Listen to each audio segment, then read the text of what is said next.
नमस्कार, मैं realty expert sky hub infra realty private limited से। तो आज मैं जो ये वीडियो बना रहा हूँ, ये उन लोगों के लिए है जो पहली बार प्रॉपर्टी परचेज़ करने जा रहे हैं, लेकिन उनको पूरा प्रोसेस की जानकारी नहीं है। तो कोई भी प्रॉपर्टी परचेज़ करने के लिए आप जाते हैं, तो या तो आप बिल्डर के थ्रू से जाते हैं, या आप किसी ब्रोकर के थ्रू से जाते हैं, या नहीं तो डायरेक्ट आपके ऑनर जान-पहचान में होते हैं, जिसके थ्रू से आप परचेज़ करते हैं। तो इसमें होता क्या है कि बेसिकली आप बिल्डर के थ्रू से जाएँगे तो पहले बुकिंग अमाउंट लिया जाता है, फ्लैट नंबर बुक किया जाता है,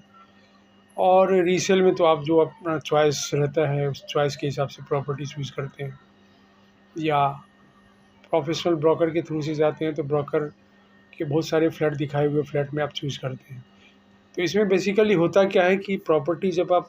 सेलेक्ट करते हैं तो उसके बाद आपकी मीटिंग या तो बिल्डर के जो एम्प्लॉई है उनके साथ होती है। रीसेल की प्रॉपर्टी लेते हैं तो आपके मीटिंग ब्रोकर ओनर के साथ करवाते हैं। उसमें आप बुकिंग अमाउंट या टोकन अमाउंट देते हैं। उस टोकन अमाउंट देने के बाद में आप हफ़्ते 10 दिन के बाद में फिर डाउन पेमेंट अमाउंट देते हैं। यानी कि लोन आप जितने का ले रहे हैं, अगर 80% लोन ले रहे हैं या 90% लोन ले रहे हैं,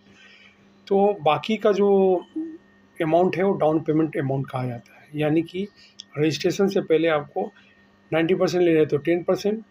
80% अगर लोन के लिए जा रहे हैं तो 20% अमाउंट आपको डाउन पेमेंट पूरी तरह से आपको चेक में या ऑनलाइन ट्रांसफ़र में या जीपे में या किसी भी तरह से आप बैंक ट्रांज़ैक्शन के थ्रू से दे सकते हैं। वो भी ओनर के अकाउंट में ही ये अमाउंट जाना चाहिए, क्योंकि बैंक में जब आपके ये रजिस्ट्रेशन के पेपर जाते हैं तो उनमें वो क्रॉस वेरिफिकेशन किया जाता है कि आपने कितना डाउन पेमेंट दिया है।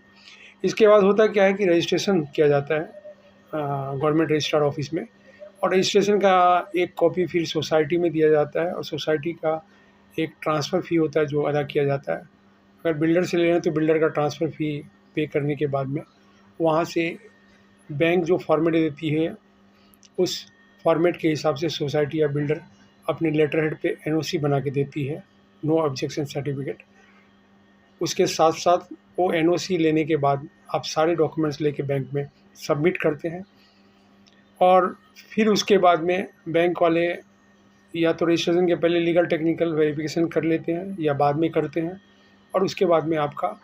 फाइनल डिसबर्समेंट होता है, जिसमें बाकी के 80% या 90% के अमाउंट जो पेंडिंग रहता है वो ओनर या बिल्डर को अकाउंट में डायरेक्टली बैंक वाला क्रेडिट करता है।